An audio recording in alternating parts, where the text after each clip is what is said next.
Hi guys! For today's video is about how to install VLC Player. First of all, make sure you have an internet connection. Then, open a web browser. From the search box, type for VLC download. As you can see, the search engines will suggest you hundreds of links. To make things easier, just click the first link on top of the page. You can see a download box. Click on it to start downloading the file.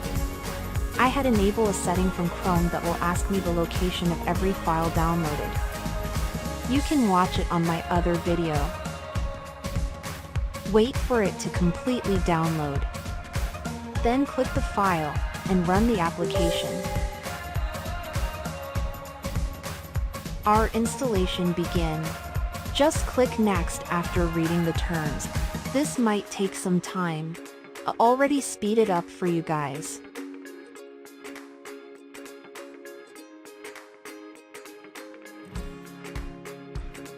Yay! We finished Install VLC Player.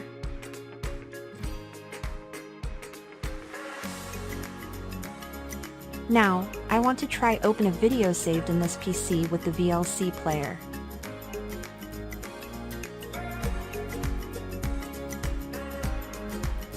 Congratulations! We did it! So that's it for today. See you guys in the next video. Bye!